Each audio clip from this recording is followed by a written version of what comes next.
Welcome to Faith Over Breakfast. My name is Eric. We're going to make this really short intro. We talked about being angry with God. Yep. A little bit of your sermon series, kind of what you're looking at preaching in 2 weeks. Dipped into that, how we have approached anger with God. Yeah.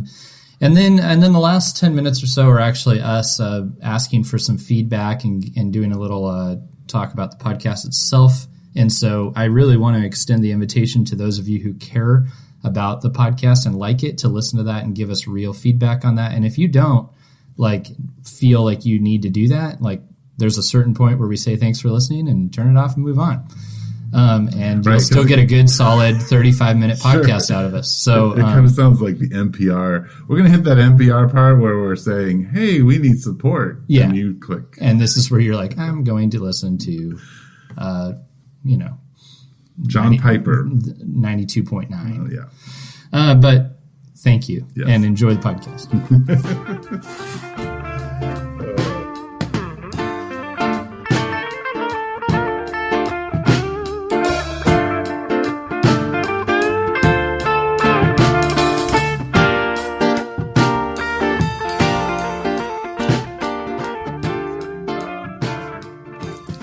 I looked it up once. Okay, so we decided that 3 was the best.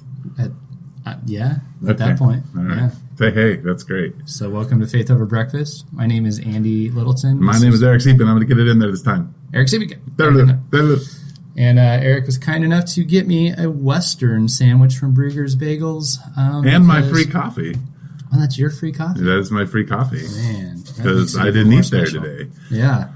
Oh, how sweet. Jake wanted to go to Dunkin' Donuts. So to Dunkin' Donuts we went, and I decided the first time in probably 4 months that I would try an iced coffee. So I am probably flying high because I've had literally no caffeine except... You sound like you're flying high. Tiny shots of espresso maybe twice a month. Well, and you know as well as I that an iced coffee at Dunkin' Donuts has nothing to do with caffeine. Actually, it's all sugar. And I have no sugar in mine. Always 2 creams, no sugar. Really? Yeah, you have to tell them. And then I have had to go back multiple times and say, no sugar. Same at Starbucks. Oh my gosh. Oh, yeah. They just don't believe in no sugar at that place. No. Of course not. You hear they opened the new Starbucks in Italy? Yeah, I saw the little advertisement on Isn't that interesting? Yeah, I think it's very interesting. Yeah. Did I don't think I said this on the podcast, but I was at Starbucks last week, or 2 weeks ago, and this guy comes in, and he's, seems like a business guy. He's all, dressed up like a businessman, speaks like a businessman. Yeah. And he starts talking about how he wants a percentage of the money that he gives Starbucks. And so, Starbucks has these little cards, and you put money on the cards. And then you buy things, and you get little benefits when you buy them with that card. Every 10 coffees, you get a free coffee. They run Starbucks specials. Gold or yeah. whatever. Well, at any given time, Starbucks in their bank account from that program, just that program, has something like $1 billion in the bank. Some crazy number like that. Man. It's insane. Man. And they're making interest on it. And I don't know, of course this is a businessman saying this to the Starbucks barista who he's flirting with. Right? What was I going to say? So this is my source. Why is this guy talking about this? Right. Why, right. What are they going to do? Right. Yeah. This is my source. So, it's a lot... flirty businessman. Yeah, not very reliable. Not a reliable source. But seems probably more... $1 billion seems like a lot, but I bet you they got a lot of money, and they're making a lot of money just off that little program. Yeah. I wonder what the average person puts on one of those cards. The average person in the world, or the average card holder? The average card holder. Yeah. I don't know. Yeah. And how many card holders do they have? I was just talking to a friend of mine that said something about he totaled up his Starbucks expenditures for the month, and every month it's $300 at Starbucks. And this is a guy who I would venture doesn't go there as often as some. Right. $300. That's more than my date budget and the budget I have to do things with my kids and the budget I have to do for myself in any kind of entertainment. That's a lot of money. Yeah. You should do what he does for a living. I don't want to. What does he do for a living? He works at a call center. Oh, wow. Yeah. Maybe he makes a lot of money working at a call center. Makes at least $300 a month. Yeah, he makes at least $300 a month at the call center. So what I read in the text message underneath the words was that you have some issues with God that we want to process today. Oh. You're angry at God. You're so excited right now because all you ever want to do. And I'm starting to wonder about you. I'm starting to, because you're always like, you're digging and prying. And you're always like, what's going on? What's behind that? I'm like, is Eric evading some deep-seated problem in his own life to where he's so good at checking in on me, but should I really be checking in on him? Well, hey, when you could ask why I don't text, things. Why don't you text things? Well, but you're deflecting. I'm saying that you're deflecting. I don't text things because I am wiped out and usually don't have a subject in my head till about 15 minutes before we get here. Well, how long did you get my text? About 15 minutes ago. So the other thing is I kind of like the free flow of things, so I'm happy to have whatever we talk about be what we talk about. Yeah, I'm sort of okay with that. Yeah. Angry with God. I mean, I just changed a sermon title that's coming up for me. I'm preaching not this week but the next, and we're doing our Old Testament thing, and I just changed my sermon title to Angry with God because I was going to go one direction with the text, and as I was reading it, I thought, I was going to focus in on something that is just incidental in this portion of the Bible, which is Numbers 11 and 12. And the incidental thing was the how they appointed elders, and back a year, however long ago this was planned, that seemed like a interesting thing to talk about. But as I read the whole thing, it was like the people are angry with God, Moses is angry with God. The appointing of these elders was in the context of, seriously, everybody in the people of God, in the church, if you will, was angry. So why were they angry? So Moses, and this was an interesting thing because I've shared things on this podcast that, lead into why I understand this. Moses was like, why have you put the burden of these people on me? So I was like, man, maybe when I struggle with that, with like struggling with like not wanting to engage and bear other people's burdens, which I do, which I know is absolutely my calling. So I don't want, people from my church listening to this to be like, oh, I can't talk to Andy. No, you should. It's absolutely, but I do struggle with it. And, but Moses was saying, and in very specific terms, he was saying to God, why'd you put the burden of these people on me? Creating them was your idea. You were the one that promised to be like a mother to them, that, holding them dear to you, not me. Why do I have to deal with all of their complaining? And they're complaining because what they had in Egypt was better, of course, and it's really funny stuff because having just come out of Exodus, where right when they got out of Egypt, they said, back in Egypt we had pots of meat. And I was like, yeah, and harsh slavery and pots of meat, sure. But now they're like listing all these other food, lentils and garlic. Like, we had meat and lentils and garlic. It was amazing. It was a steakhouse. And so they're complaining. We had Sizzler here. Yeah, it was basically Sizzler. And they're complaining and angry with God. And then Moses complains and is angry with God. And the interesting thing that happens is God gives him elders, and he takes from the spirit that he had given Moses and gives it to the elders. And they have the spirit of God, and they help him. And then to the people of Israel, he says, oh, you want meat? I will give you meat until it comes out of your nose, is the way it's phrased, and gives them a plague of quail. So many that it is infuriating to them. So he gives them what they want in excess to where they hate it, right? And so Moses is angry with God, gets help. The people are angry with God. They get what they want in excess. So anyway, I was just thinking about this yesterday, and angry with God became the title, because I think David gets angry with God. It's like there are times when people get angry with God when God listens and honors that, and there are times when people get angry with God when God listens and gives them something that's a disciplinary thing. So, and then many times in my ministry, I've heard the phrase, I'm angry with God. I have been angry with God. I don't know that I would say this week that's been my feeling. That's good. Anything. You seem cheery. Do I? Yeah. Yeah. No, I'm genuinely. There's a lot going on, but I'm not like feeling like I hate life or anything. Yeah. So anyway, that's why I threw it out there. Yeah, there it is. Wow, angry with God. What do you think of that? Well, I always find those stories, that particular story, pretty humorous. Mm-hmm. And I remember it a lot. I mean, I've read it, but I remember it more because I read the picture Bible all my growing up. Mm-hmm. And that story is a definitive story in the picture Bible. And so you see all the comics of, the quail and the people sick in their tents. And, they don't really spend a lot of time with the spirit being departed to the elders in the comic version. Because how do you do that? How do you? That's a couple panels compared to the fun quail overwhelming everything and stuff. That's funny because we read the Jesus Storybook Bible to Abby. Okay. That's not in that one. Yeah. But have you read the Action Bible?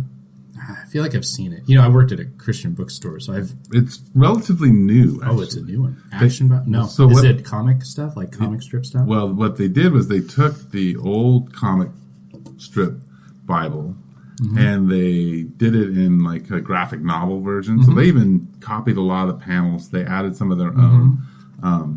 But they did the whole New and Old Testament, and then they did a devotional Bible out of it so that the kids could have a kind of a guided response to it. Wow. It's a pretty cool book. I'll bring it next time. Yeah. We have a lot. Abby probably would really enjoy one. We have a ton of them at church. I'll bring one by so she can use that. That's sweet. Yeah.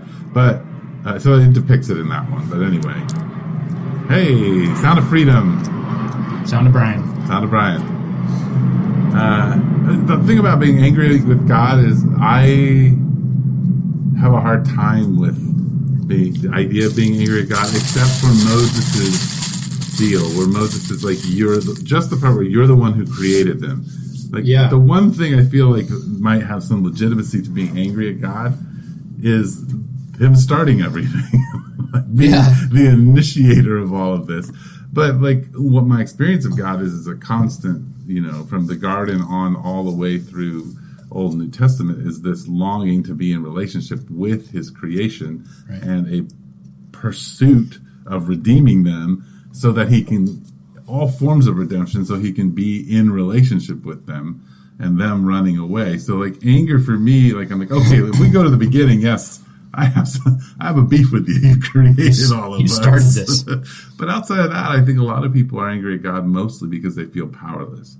Because they feel like they should be God. The very first point, we will be like God, was the nice little lie we ended up buying into. And so it's so difficult. Because, I'm a God, and I have wrath. And who else? I need to have the wrath against the most powerful God. Right.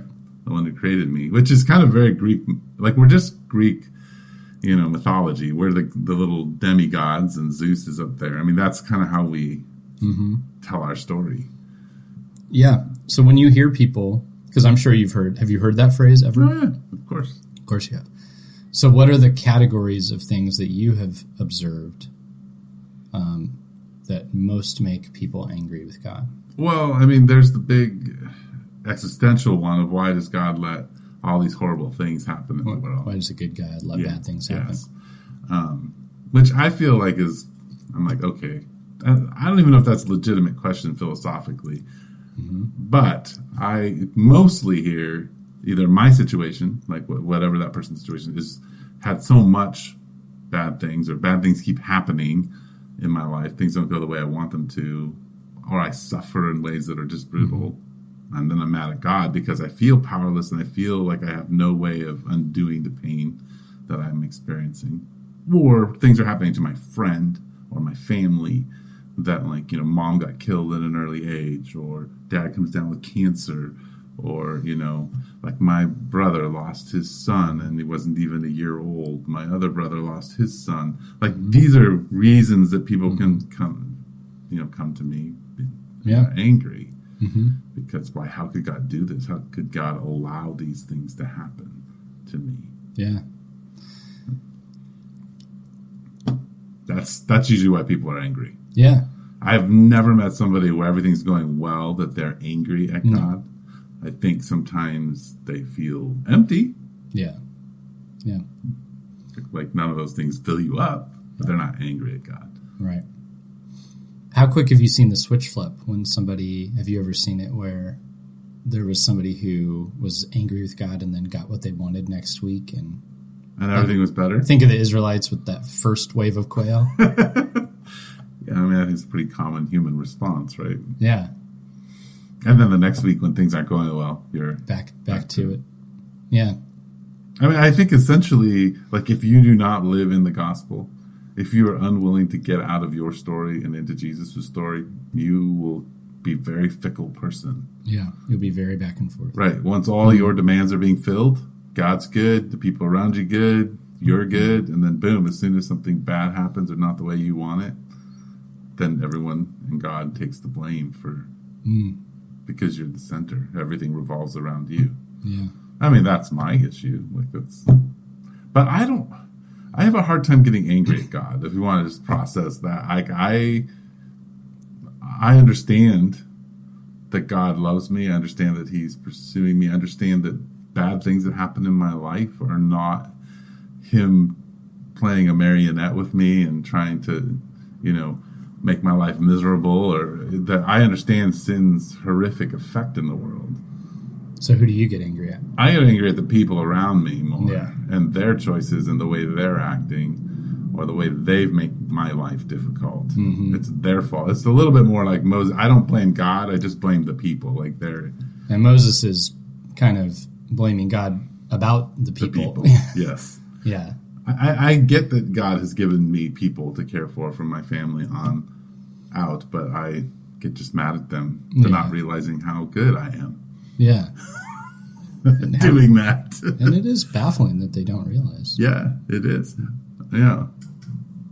It's interesting. We have this little exercise in the Bible study that we're doing in our pilgrim groups, and you're supposed to write down the reasons that you come to church, and then all the reasons, the things you don't like about it. And then the next question is, throw out all the reasons you come to church and examine how you, why these issues, what is it about you that these things. It causes these issues? Yes. Something along and the ones you wrote down were? I think that was a big one that I just said. Like, that people don't realize. All you people, yeah. Well, I think the frustration is I don't always feel like people, including internally in my family, value me as much as I think I should be valued. Yeah. And easily disappointed and frustrated with me on things that I'm like, man, this is not under my control.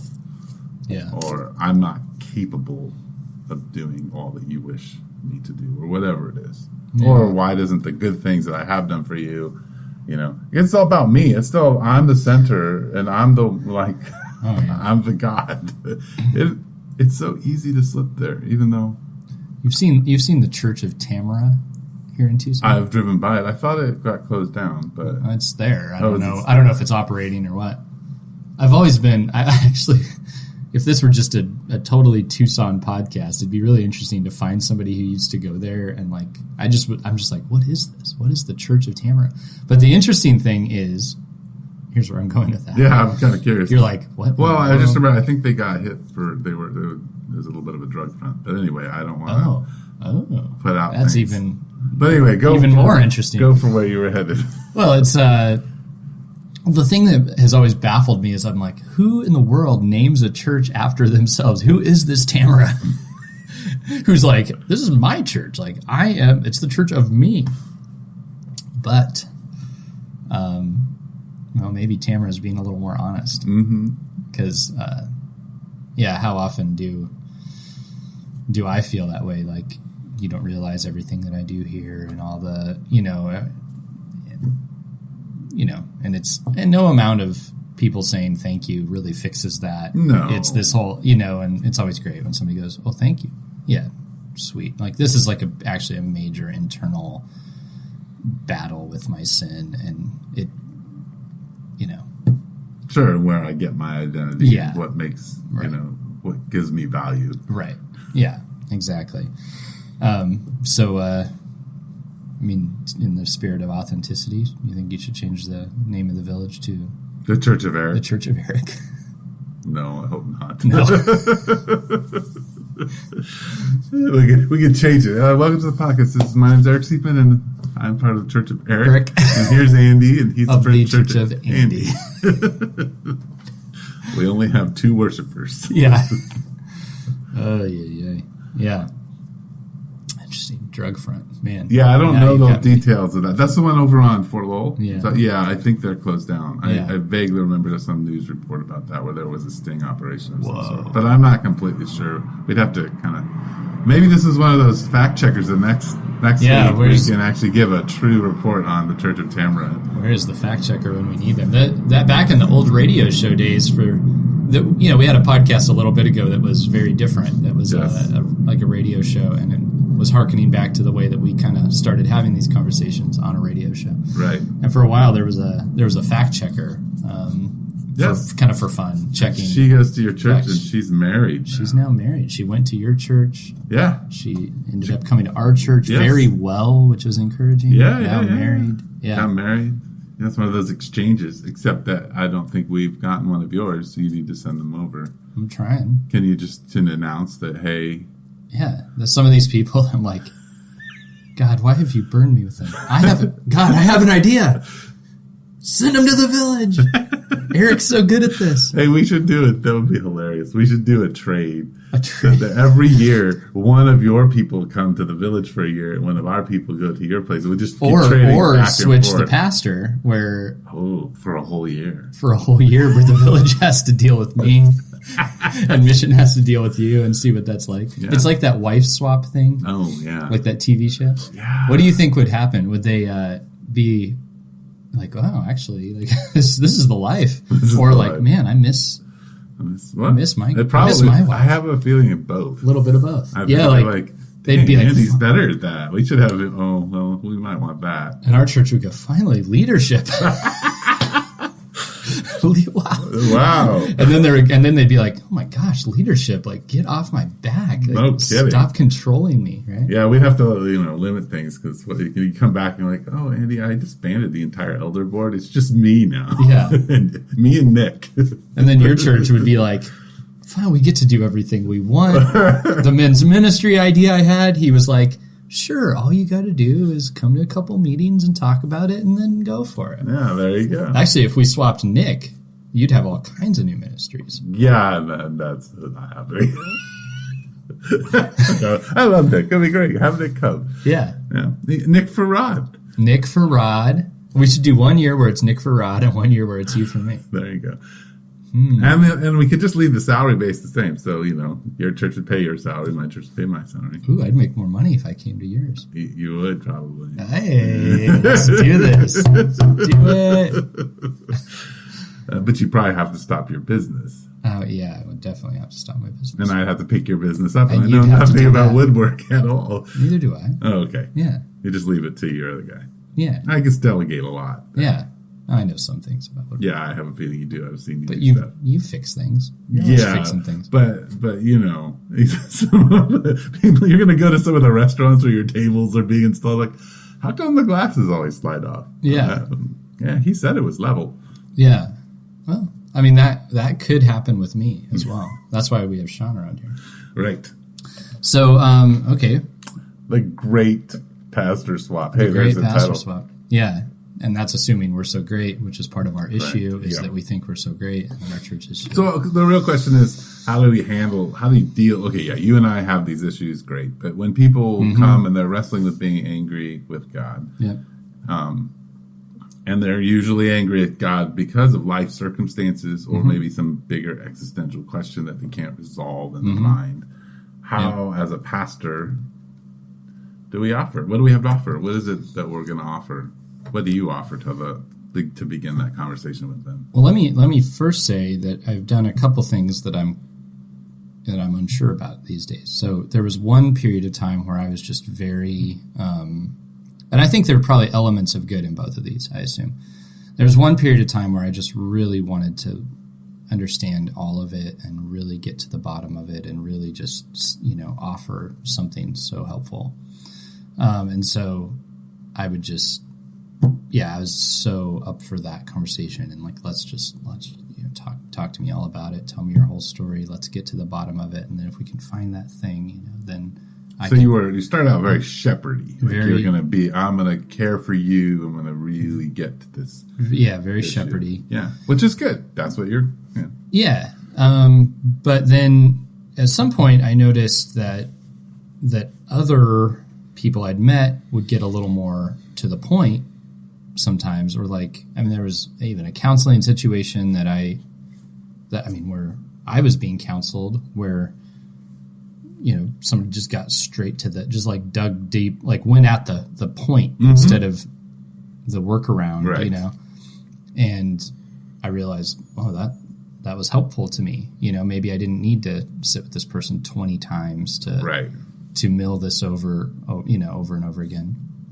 And so then I kind of have probably tried that, as well, of just getting to the point.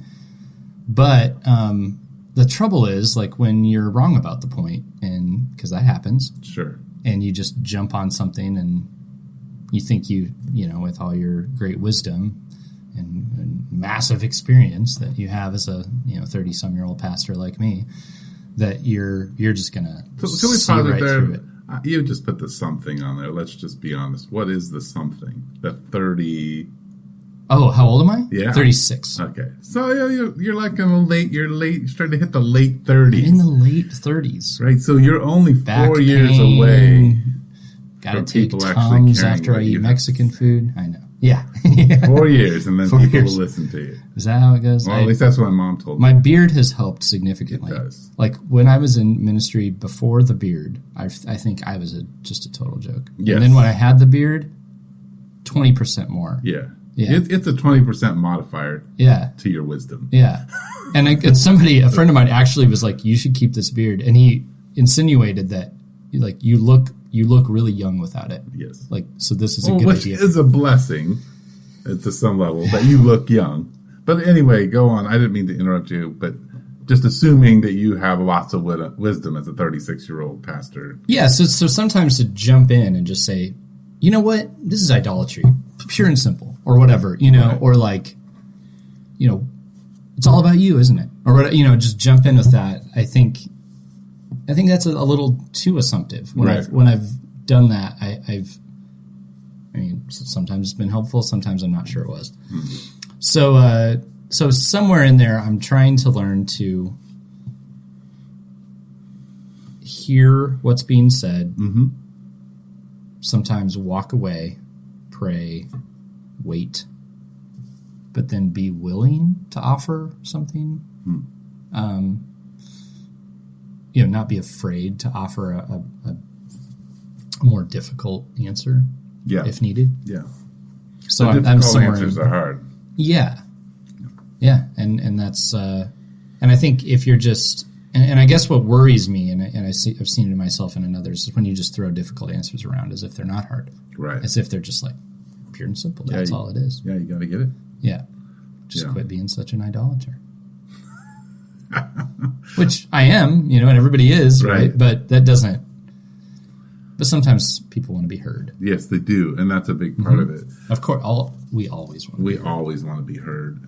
And I think as a pastor, that sometimes we are really good at that, and sometimes we're not so good. Oh, yeah. But I think when people are angry, there's two things happening. One, or it's one of two things. One, the anger is actually a good anger, misplaced. Yeah. So when you look around at the world and you're trying to reconcile evil in the world, and you're angry because you see suffering, and you think, well, God could stop this if he wanted to, and so you're angry at him.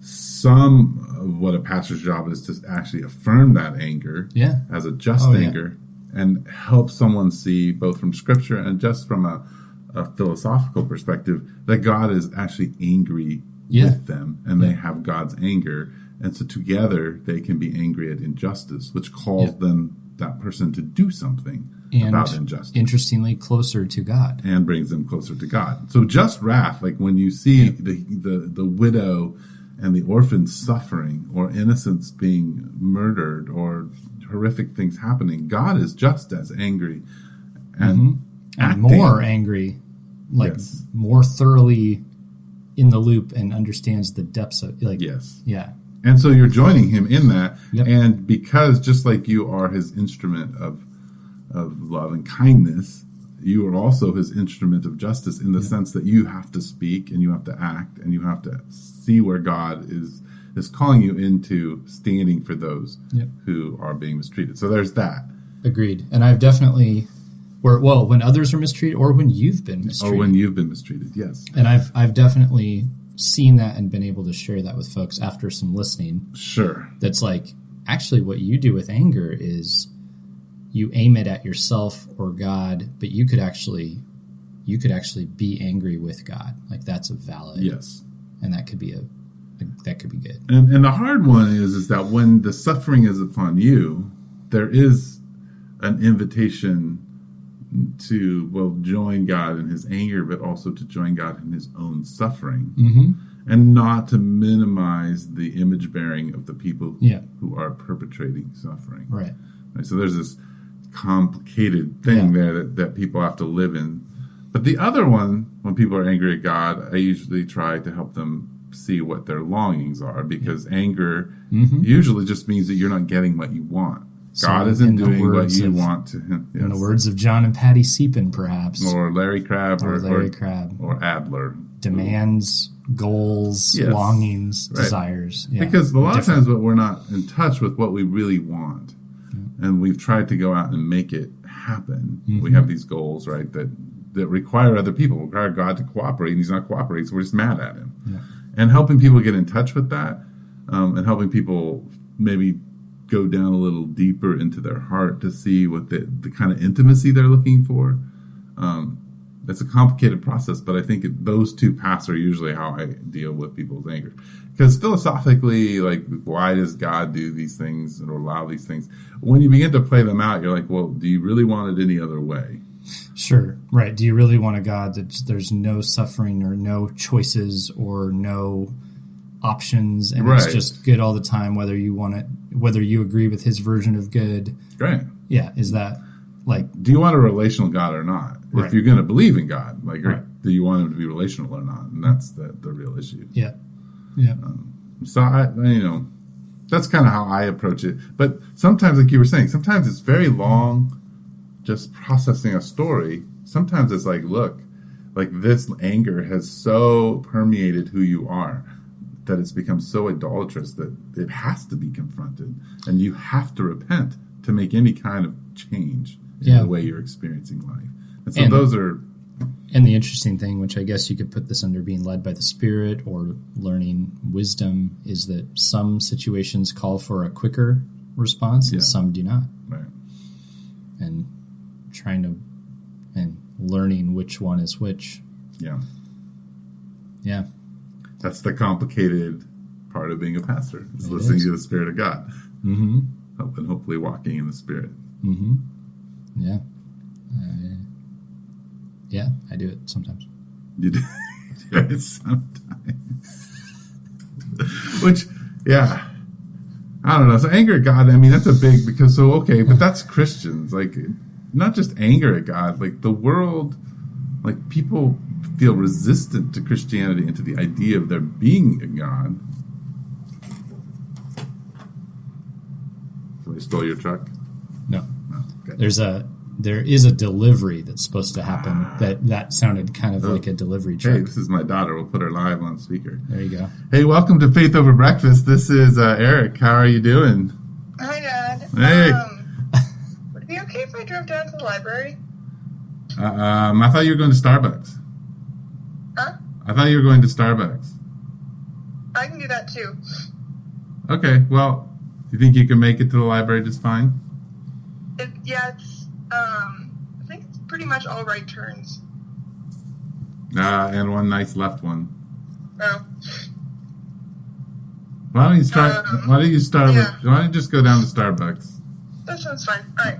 All right. Cool. All right. Love you. I love you too. Bye. Bye. Have fun with your podcast. You're on it. There you go. Her first call in. First caller. Wow, we got a caller. Yes, she's starting to drive by herself. Oh, Yeah. This is big. It is big because, Yeah. she was like me. I was totally not spatially aware. Oh. I got into 2 accidents in the first 3 weeks Yeah. because just Yeah. not aware Yeah. spatially. And so she's just starting to drive by herself now. Man. And it's nerve-wracking for me, but... Yeah. No, that's a thing. Yeah, some people... I remember my best friend's dad told me one time his wife pulled up and they had all Volkswagens and she pulled up to the house and bang, ran the bug right into the bus. Jeez. And he pulled my friend and I over and he said, boys, listen to me. Women do not understand space. Which was wrong because, as you're saying, men don't, and some women are extremely aware of space. Yes. But it was just a funny, he just brings us over to the window and he's just looking out there. Boys, listen to me. He was giving you some good growing up advice. Yeah. Women just don't understand the ideas of space. Right. Especially with cars, I guess. Yeah. Except that was me. Like the first week I ran over a mailbox. Like took out a mailbox. Yeah. Just boom. Boom. Yeah. And then I ran into a Thunderbird. Wasn't aware of a stop sign and just took out. Yeah. And then it was an old lady. Now, I almost took out an old lady when I was driving home from working all night. Ooh, yeah. And she decided to walk into the middle of the street before it was time. And I was like, Yeah. I did not see her. There should be a certain marker on vehicles of people who aren't spatially aware. And people who haven't slept all night. Yeah. You just put out a little... Just like an orange light on top of the car. Just beware. Don't... This person has not Don't slept, push it with me. And they're not spatially aware. Yeah. That would be a good thing. That would be helpful. Yeah. Yeah. Okay. Well, we've taken our first caller. We've talked about being angry with God. This isn't the longest podcast we've ever done. Should we keep going or are we done? Is there something else you want to... I thought maybe you and I could have like a 10-minute conversation about what we hope for this podcast and maybe even what we would hope our audience, listeners, would kind of offer us. Okay. So if you really don't care about this podcast, thank you for listening. Yes, thank you for listening. Have a nice day. If you really, really care about this podcast, then now's your time. Now's your opportunity. Yeah, tune in. Turn it up. Yeah, turn it up. So we've moved to Spotify, so you can hear us on Spotify, which is a good thing. This is incredible. Yeah, it's a good thing. We have been doing this for almost a year and a few months now. We're over a year. We've gotten 3 emails. 3 emails. And some people have rated our show. Wow. I think what I want to know is, and I was thinking this when I was driving, is this worth it? Do I want to keep doing it? I mean, I like talking to you, but you and I could go sit at a coffee shop, talk for an hour, enjoy, the pastor community thing, and not have to put a podcast up and save us some time. So it's not definitely the case. Right. So do people really want this? What is it doing for them? Is it helpful? Are they enjoying it? That kind of thing. And kind of maybe... Are you looking for affirmation? I am actually wanting to know if what we're doing is a good thing. And also maybe hear a little bit from you, like what your vision long-term for the podcast if we were to do it for long-term. Are you angry that people aren't appreciating all that you do on this podcast? No, not at all. I'm just trying to bring this back in. Yeah, bring this back in. You know how it is in ministry. Yeah. Everything has to be reevaluated. You have to, is this productive in my time, because I have limited time and you have limited time. Right. So what are your thoughts? Well, one thing I like is that for people in our churches, which I think are the main listeners to this at the moment, I do like that they can hear a little bit from us in a very different way. Right. I've heard that people find that, at least I've heard from 1 or 2 people from your church that in your interaction with me, they see a different side of you that you kind of, a little bit of a angstiness comes out that doesn't necessarily get shown or shared in your own church as much, and that they find that interesting, and that they've kind of learned some things about you.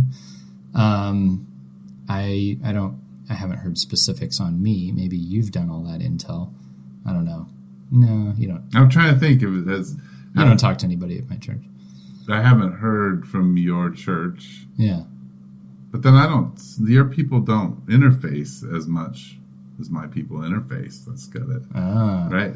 Yeah, your church listens more. Yes. Yeah, your church is because it's the Church of Eric. Like they want to hear. And the listenership has actually started to go down as we've added more sermons from our service. So, because my elder said we had both morning and evening. So I've noticed even just a little bit of a decline in our listenership, which had started already. Yeah.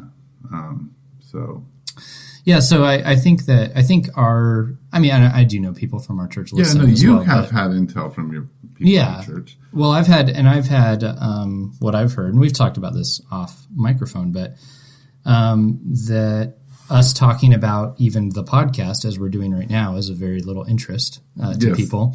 Us talking about just our day and catching up is of not much interest to people. But what's of a lot of interest to people is to hear pastors with unique perspectives work out cultural stuff, difficult things. How do we deal with the hard stuff in life? And we can't. Those kind of topics don't always lend well to a sermon, or at least you can't approach them in the same way. Right, and you and I have avoided pulling out our Bibles to really answer questions. We've specifically said we're not Bible answer guys, and that's not what this podcast is. Right. This is getting to hear the perspective. Ask a question of us, and we'll answer it in Scripture. This is getting to hear pastors as they just are. Two pastors from Tucson just talking as friends, without preparing and trying to act spiritual and give you this great answer. So that's so we haven't done that, but I do think people have enjoyed hearing us just work out how we feel about something, because that's not something that they always get to hear. Right. So the thing I've heard, and then I'll go back to you finishing that question, like what the future is. But I have heard that people really enjoy the interviews of other people. That I've gotten a lot of response at my church of like, oh, we really liked it when so-and-so was interviewed. So they enjoy that. And I have never heard that, actually. And the funny thing in my church is that they also like the fact that the chatter that means nothing.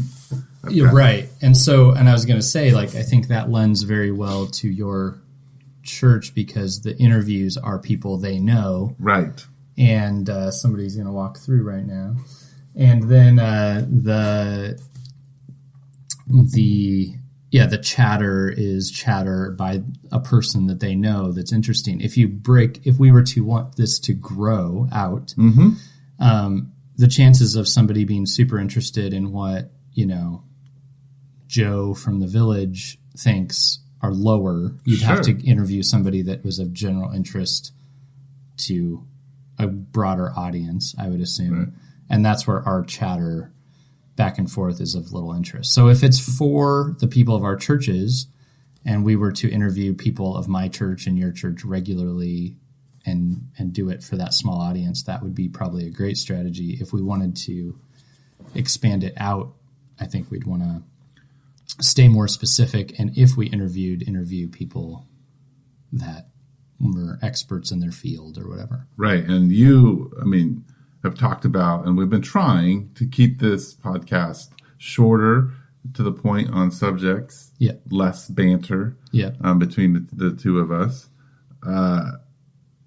What I have heard from other podcasts and the research that I have done is if we're going to increase audience, which is kind of what we'd like to do, we have to interview people who have podcasts. Yeah, and they share, and that's how you do it. Yeah, and that's how you get your kind of stuff going. So I think our future, what I hear you saying is our future is trying to have shorter podcasts, more direct to the point, and maybe if our interviews happen, interviewing people that have a wider audience.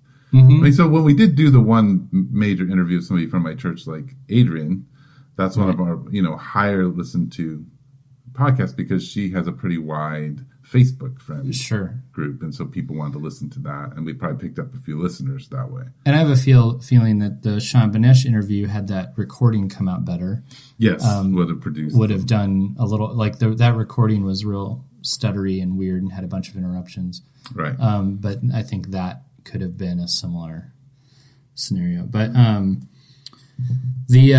guess what I'm saying is it's one of the two. I think, or one of three things. Either we say, no, it's not worth it. It's been fun. Thanks for listening. Or we say, this is for our church and we're going to do, and it's just going to be for our two churches and we're going to bring in folks from our churches and we're super happy with that. And there's a validity to offering something to our churches and some friends. So here's or we say this goes, we want this to grow. Agreed. And I think that so for us to monetize this podcast, meaning to make, which would help us get some equipment, maybe help pay somebody to do little bits around for us because we don't have a lot of time. Right now, in a 30-day period, there are 285 listens. Okay, to get advertising, we have to increase that listens to our podcast by 700 listens. Right. Okay, so we're at this point where after a year, on average, we have probably, it varies from about 50 listeners per week to 90 listeners per week. So does that count the listens that are on Spotify and such? It does. It counts all of the listens. In fact, it's impressive that they can do that. Yeah, you can go to the devices here, and it will show you if it chooses to go to devices. I have a sneaking suspicion this is insanely boring for everyone listening. Oh, that's okay. They left us. Here's the reason why I want to have it on air is because I would like people who are listening, the 57 listeners of last week, to either email us at faithoverbreakfast@gmail.com or to, just because we probably know our listeners pretty well, that just come up to us and say, hey, we heard the end of the podcast. Here's our thoughts. We would love you to do this, or here's some ways that you could maybe improve how things are doing. If it is change the quality, and I've heard a lot of that. I have heard that too. And what I usually hear is I don't like having to turn up the volume to hear one of you and then turn down the volume to hear the other. I feel like that's maybe changed now that we're in the sound space. At least I haven't had to do that. It should improve. Right. But the future is that we will be improving that. So those are not the suggestions that we need. We'll have some people helping us eventually with that. But the other stuff, content, how we might advertise, also you rating our podcast helps a lot on iTunes. Yep. But I just want to get a little feedback. Yeah. That's why I wanted to put it on here. Cool. I'm up for feedback. I would say also anytime somebody thinks a podcast was good and you share it on your Facebook page, that makes exponential differences, actually huge difference in the listening of that podcast. So if you like one and you think this would be helpful, you should share it for us. Right. But yeah, I think, cool. That's the three of you that are still with us. Thanks for that. And do give us feedback. That's great. And I'm content to pick one of those paths, because of course I could have another hour in the day, but I do enjoy this and I do think it offers something unique. We actually do have somebody available as of very soon who could help us make it better if we invested a tad into it. Not much, but a little. And so I'd be all for that and trying to grow it. I'm used to doing it. I could keep doing it. Yeah, we could get better at it. It's in the schedule, and I'm happy to do it. I think we should end our podcast there. Yep. Thanks for listening. Eric Deepen from the Village, Andy Littleton from Mission Church. This has been